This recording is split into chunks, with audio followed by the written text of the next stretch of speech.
आप देख रहे हैं लाइव इंडिया हर पल। लाइव इंडिया में आपका स्वागत है। बैरिल सम्राट समाजवादी पार्टी नेता अब्बू आसिम आजमी ने मालेगांव नगर निगम मेयर शेख नसरीन खालिद द्वारा टीपू सुल्तान की तस्वीर लगाने पर कहा कि यह कोई मुद्दा है क्या? इस तरह के मुद्दे बनने ही नहीं चाहिए। बीजेपी सिर्फ हिंदू मुसलमान करके इस देश में ध्रुवीकरण करना चाहती है। जितने मुद्दे होते हैं वह सब सिर्फ हिंदू मुसलमान, भारत पाकिस्तान, मंदिर मस्जिद, बस यही होते हैं। उन्होंने कहा आईसीसी T20 वर्ल्ड कप को लेकर कहा कि आज होने वाले भारत पाकिस्तान मैच पर जो हो रहे हैं वो जब पाकिस्तान के लोग देश में इतना बड़ा आतंकवाद करेंगे तो एक तरफ आतंकवाद, एक तरफ दोस्ती, दोनों एक साथ नहीं होनी चाहिए। वो लोग जिन्होंने आज़ादी की लड़ाई में काम किया, अगर उनका कोई नाम लेता है तो मतलब इस तरह के इशू बनने नहीं चाहिए। तो ये सिर्फ बीजेपी बड़ा विरोध कर रही है। ये बीजेपी सिर्फ इस देश में हिंदू मुस्लिम करके पोलराइजेशन करना चाहती है। जितने इशूज आते हैं वो सब के सब सिर्फ और सिर्फ हिंदू मुस्लिम, पाकिस्तान, हिंदुस्तान और मंदिर और मस्जिद, बाकी कुछ नहीं। आज भारत पाकिस्तान के मैच पे क्या कर रहे हैं? नहीं, मैं क्या कहूँ, जब पाकिस्तान के लोग इतना बड़ा आतंकवाद देश में करेंगे तो एक तरफ आतंकवाद बढ़ेगा, एक तरफ दोस्ती बढ़ेगी, मसला दोनों एक साथ नहीं चलना चाहिए।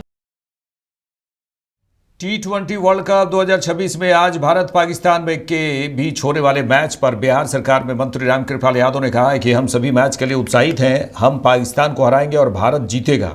हमें अपने खिलाड़ियों पर भरोसा है और गर्व है। इंडिया पाकिस्तान का आज मैच होने जा रहा है तो पूरा हम सब लोग उत्साहित हैं कि पाकिस्तान को पछाड़ेंगे और इंडिया जीतेगा, भारत जीतेगा, जीतेगा। लेकिन कांग्रेस के नेता है राशिद अली, उन्होंने ये कहा है कि एक तरफ वो हमारे देश में आतंक फैलाते हैं, युद्ध चल रहा, दूसरी तरफ उनके साथ क्रिकेट खेल रहे हैं। कोई दोस्त के साथ में खेला जाता है, दुश्मन के साथ तो क्रिकेट खेला जाता है। खेल भाव सब कुछ से ऊपर रहता है, उनको समझ में नहीं है।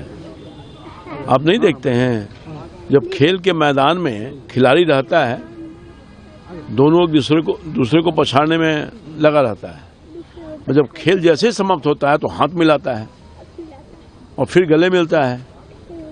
तो खेल भावना उन सब चीज़ों से अलग है और निश्चित तौर पर मुझे भरोसा है अपने खिलाड़ियों पर। मुझे गर्व भी है कि भारत के गौरवशाली इतिहास को बरकरार रखेगा और पाकिस्तान को धूल चिटा देगा। हरियाणा के मुख्यमंत्री नायब सिंह सैनी ने कहा है कि मैं महादेव से प्रार्थना करता हूं कि सभी मंगलमय हो, आगे बढ़ें और सब विकास की नई ऊंचाइयों को छुएं। प्रधानमंत्री नरेंद्र मोदी का जो संकल्प है उसको साकार करने में भी सभी एकजुटता में लगे। उन्होंने कहा है कि मैं सभी को महाशिवरात्रि की बधाई देता हूं। जी के चरणों में मैं प्रार्थना करता हूं कि सभी मंगलमय हो और आगे बढ़ें, दुखों से दूर हों, ऐसा मैं महादेव जी के चरणों में प्रार्थना करता हूं और सब विकास की नई ऊंचाइयों को छुएं। देश के यशस्वी प्रधानमंत्री आदरणीय मोदी जी का जो संकल्प है उस संकल्प को साकार करने में सभी प्रदेशवासी एकजुटता से उसमें लगे। मैं महाशिवरात्रि की पुनः सभी को बहुत बहुत बधाई देता हूं और मेरे लिए परम सौभाग्य की बात है कि आज महाशिवरात्रि के अवसर पर नूह के इस ऐतिहासिक शिव मंदिर में नल्हड़ में आज मुझे आने का और शीश नवाने का मुझे अवसर मिला है। मैं परम सौभाग्यशाली हूं और मैं महादेव जी के चरणों में सबके सुखमय जीवन की मैं कामना करता हूं और सभी को महाशिवरात्रि की बहुत बहुत बधाई और शुभकामनाएं देता हूं।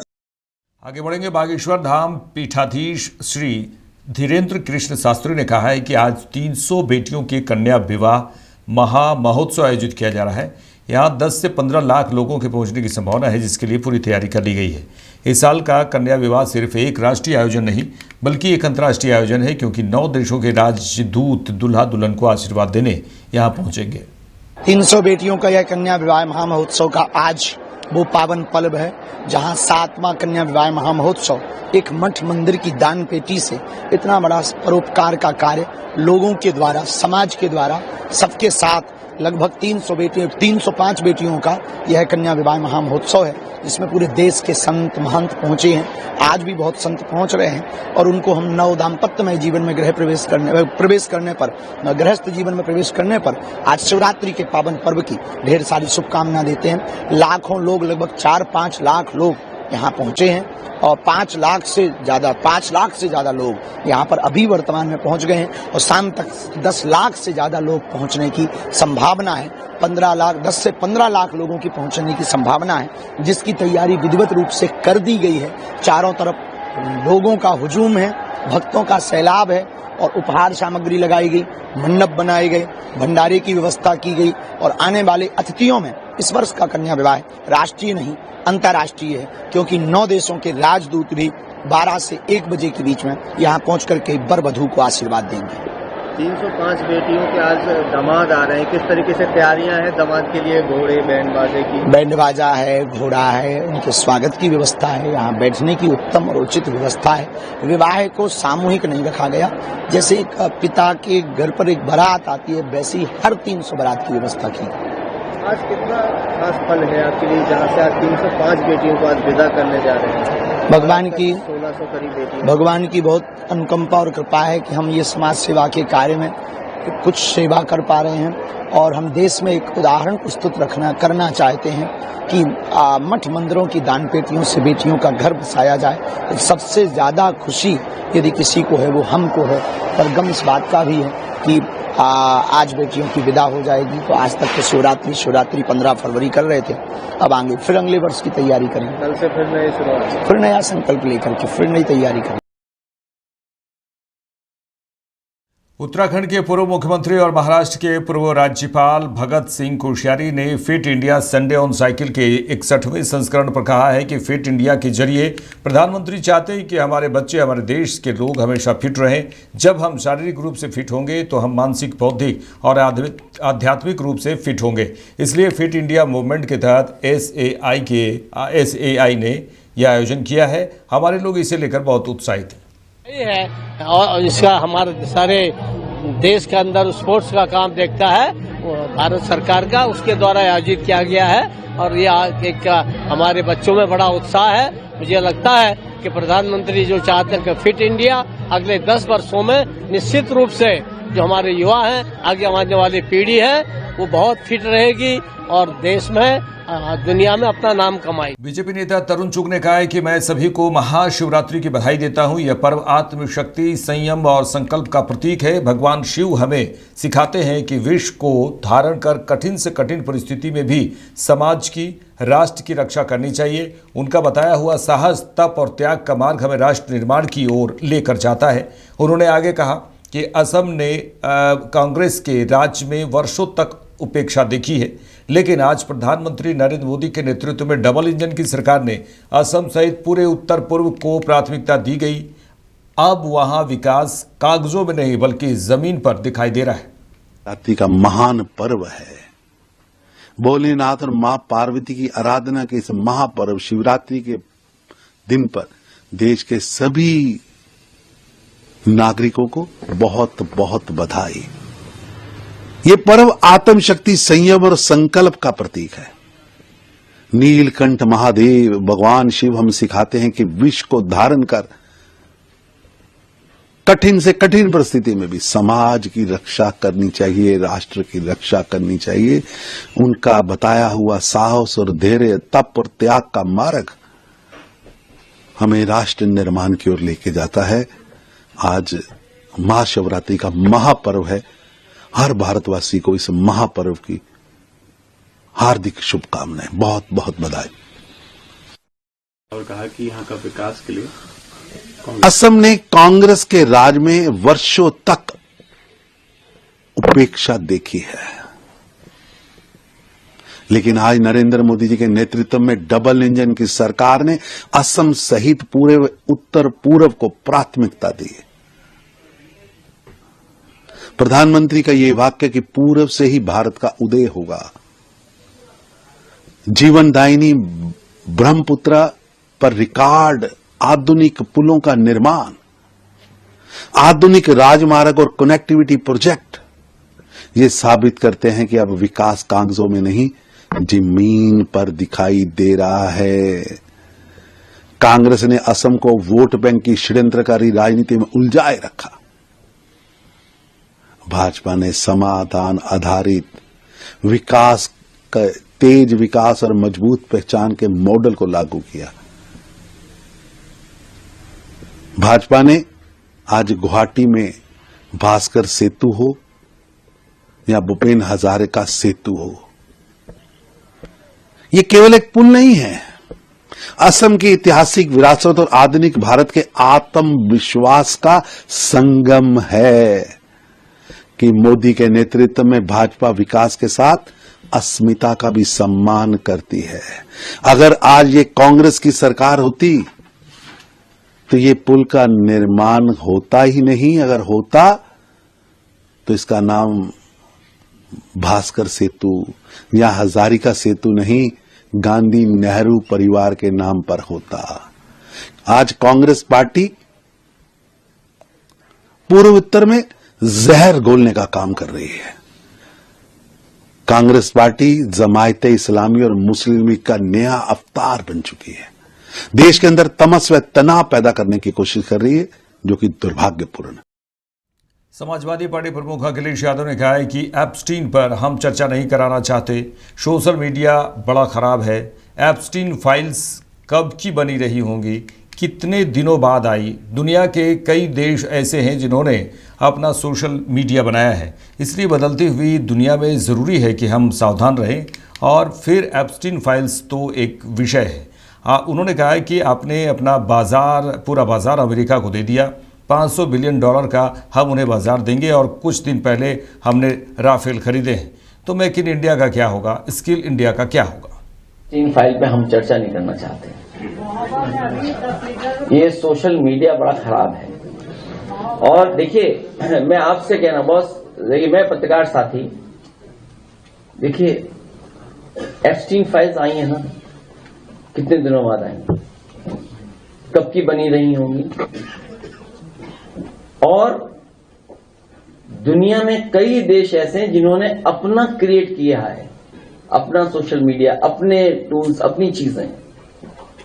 क्या पता कल फेसबुक का आ जाए सब डेटा, कब इंस्टाग्राम का आ जाए, कब व्हाट्सएप का आ जाए। इसलिए बदलती हुई दुनिया में आप हम सब लोग सावधान रहें। और फिर अमेरिका से एप्स्टीन फाइल्स तो एक विषय है, एप्स्टीन फाइल्स तो एक विषय है, लेकिन उससे महत्वपूर्ण विषय सोचिए आपने पूरा बाजार अपना अमेरिका को दे दिया।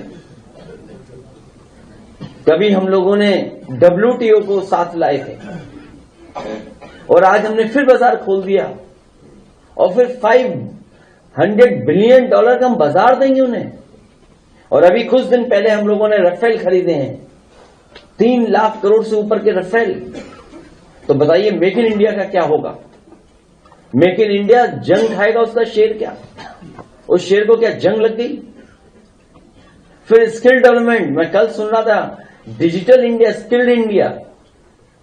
इन बीजेपी के लोगों ने स्किल इंडिया की सब दुकानें बंद कर दी, किराया नहीं दिया कई जगह, और जो असली खर्चा किया है वो अपने आप को चमकाने के लिए खर्च किया है। स्किल इंडिया से कुछ लाभ नहीं मिला, जॉब्स नहीं मिले, नौकरी नहीं मिली, लेकिन अपने आप को वो चमकाते रहे। जेडीयू के राष्ट्रीय कार्यकारी अध्यक्ष संजय कुमार झा ने आईसीसी T20 वर्ल्ड कप 2026 में आज होने वाले भारत पाकिस्तान मैच पर कहा कि भारतीय टीम बहुत अच्छी टीम है। भारत का ट्रैक रिकॉर्ड हमेशा अच्छा रहा है। भारत ने हमेशा पाकिस्तान को हराया है। जैसे हम अन्य जगह पाकिस्तान को हराते आए हैं, वैसे ही आज का मैच दिख रहा है। नहीं, मैं इंडिया को बिल्कुल बेटर टीम है और इंडिया का ट्रैक रिकॉर्ड भी पाकिस्तान के साथ हमेशा अच्छा रहा है, हमेशा पाकिस्तान को हराया है। तो हम लोग पूरा देश इस मैच को ईगरली वेट कर रहा है। मुझे लगता है कि जैसे अन्य जगह भी पाकिस्तान को हम लोग हराते रहते हैं, तो इसी तरह आज का मैच जो है इंडियन टीम बहुत बेटर दिख रहा है और इंडिया पाकिस्तान को। समाजवादी पार्टी प्रमुख अखिलेश यादव ने कहा है कि इनसे क्या उम्मीद करेंगे आप। सीधे सीधे उन्होंने बीजेपी पर हमला बोला है और कहा है कि इनसे क्या उम्मीद करेंगे आप, ये हमारे शंकराचार्य का अपमान कर रहे हैं। इसके लिए भी क्या आप नया कानून लाएंगे? किसे नहीं दिख रहा है कि वे खुलेआम शंकराचार्य का अपमान कर रहे हैं? सीधे सीधे योगी आदित्यनाथ को पर उन्होंने आरोप लगाते हुए ये सब बातें कही हैं। उन्होंने कहा है कि क्या हमारी हैसियत है, खुद के बारे में उन्होंने कहा कि हमारी हैसियत नहीं कि शंकराचार्य के खिलाफ कुछ बोलते। और फिर इनसे क्या उम्मीद करोगे? अब मान लीजिए शंकराचार्य जी को अपमान कर रही है, क्या इसके लिए भी नया कानून लाओगे आप? किसको नहीं दिखाई दे रहा है कि शंकराचार्य जी को खुलेआम अपमानित कर रहे हैं? बताइए आप, क्या हम और आपकी किसी की हैसियत है कि पूजनीय शंकराचार्य के खिलाफ कुछ बोलते हैं? चलिए आगे बढ़ेंगे। टीएमसी सांसद टोला से ने एसआईआर पर कहा है कि पश्चिम बंगाल में आम जनता इससे प्रभावित है, हर परिवार का कोई न कोई सदस्य प्रभावित है, सब यहाँ के नागरिक हैं। अभी कहा जा रहा है कि आपको साबित करना होगा कि आप यहाँ के नागरिक हैं या नहीं। ऐसे बंगाल में कोई जीत नहीं सकता। बेवजह गुस्से जलन में जनता को परेशान करने के लिए बीजेपी यह सब कर रही है। बीजेपी सफल नहीं होगी। देखिए, पश्चिम बंगाल में आम जनता इफेक्टेड है, पूरा के पूरा आम जनता इफेक्टेड है। हर एक फैमिली के एक ना एक इफेक्टेड है। सब इधर की नागरिक है, सब इधर के सिटीजन है। फिर किसी का उम्र 60, 70, 80 अभी बोला जा रहा है आपको प्रूफ करना पड़ेगा आप सिटीजन है कि नहीं। ये बेवजह बंगाल में वो जीत नहीं सकते।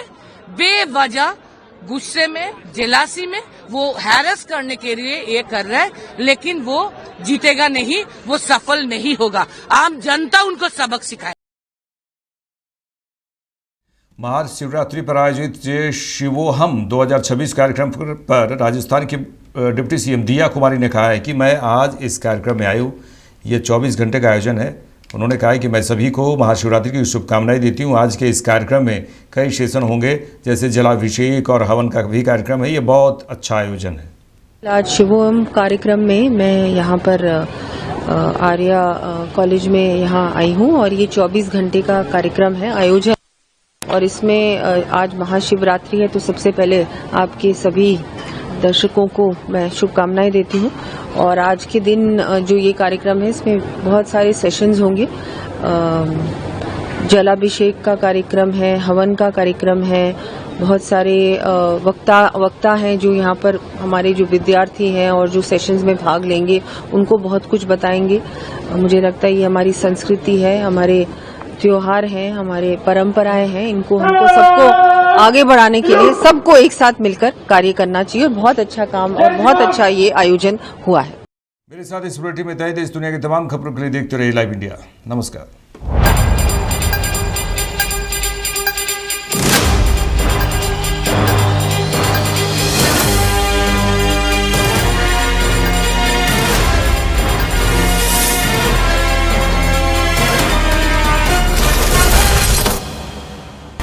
आप देख रहे हैं लाइव इंडिया